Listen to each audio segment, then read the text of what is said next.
Hello guys, Keep Right on TV here, back for yet another video. Before we get into today's video, let's see if we can hit 100 likes, and as well, if you haven't dropped a sub, make sure to smash that subscribe button. So in today's video, we're going to be talking about Birmingham City's master plan this January transfer window. Yes, Blues are in a healthy position in the league, and yes, in the summer we spent a lot of money, but due to FFP restrictions being looser in the lower leagues, Birmingham City can flex their muscles this January transfer window. Now, of course, the January transfer window opens in January. Weird that, isn't it?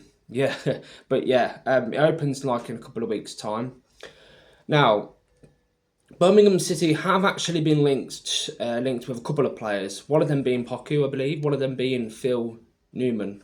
Now let's get into this player first off.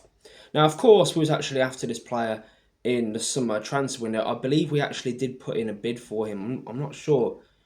My memory's not that good. But I believe we did. But yeah, his contract expires next summer, so he's only got, well, he will only have 6 months left on his contract when January comes around. So I think we can get him for a cut price.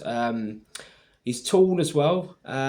He can play as a centre back, that's his main position, but he can also play as a right back, which could actually be really good for us. Yes, I know we have got a couple of right back options, but two of them are not even our players technically. They're on loan. So yeah, I think this is going to be a signing for the Championship. And of course, as well, Dion Sanderson, hopefully he leaves in January. No offence, but I think it's time to part ways with him. So if that does happen, then I do believe we have to be bringing in another centre-back. And I think this is going to be a really good option if we can get him this January. His market value is only 2.5 million euros as well. So I think, putting like a 2 million bid, I think we should get the player. To be fair, I do believe we actually did that in the summer. I'm not sure though. Let me know in the comments. But yeah, the second player that, well, technically we're not linked to, but it makes perfect sense, doesn't it, for this to happen? Poku. Now Poku has been on absolute fire for Peterborough this season. Scored a hat-trick in his last game for them in a 6-1 demolition job against Cambridge United. Now he can play as a right winger, that's his main position. He can also play as an attacking midfielder and as a left winger. And yes, our squad is stacked. It's stacked of really good players, but in the Championship, different ball game.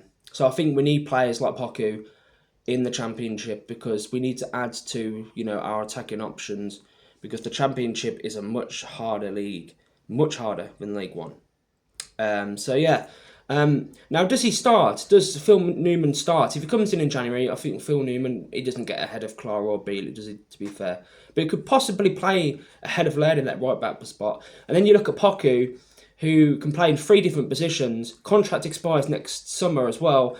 Peterborough United are probably going to let him go for cheap. I mean, I can't see them rejecting bids of like I think we can get him for like 2 or 3 million, to be fair. I don't know, are they going to dig in? Because, of course, they've still got like a chance of getting promotion this season. So it's going to be very interesting to see if we actually do come in for him. A lot of people are saying that we don't need him, but I do think we do need him. We do need him. He's been absolutely killing it. Only 23 years old as well. And the goals that he's scored as well, just absolutely brilliant. Absolutely brilliant. He can score like all sorts of goals, all types of goals. But yeah, the third player is Chris Rigg. Now, I did a video on this yesterday, so I'm not going to talk about him too much. But I do think there's going to be a bid put in from Blues. Yes, Sunderland have said he's not for sale, but I think there's something in that. I think something will happen this January. Now, in terms of FFP, restrictions, like I said at the start of the video, I believe, I do think we can actually get away with spending up to £25 million this January. So these 3 players, if we bring in Chris Rigg, Poku and Phil Newman, that would be absolutely mental. Personally, I can't see the Chris Rigg one happening. I think Sunderland are going to dig their heels in on that one. They don't want to lose him this January. Phil Newman, I think can happen. Poku, I think can happen. So yeah, we'll just have to wait and see. I still think we need. Also as well, do we actually need a new goalkeeper? Looking forward to the Championship, because Ryan Alsop, yes, he's done okay, but I still think we need an upgrade in that area. Maybe another area that I haven't mentioned as well. But yeah, let me know what you think in the comments down below. And anyway, it's been Keyboard on TV here. Make sure to like, share, and also subscribe to the channel. Let's see if we can get 100 likes. Thanks for watching as always, guys. And as always, keep our up.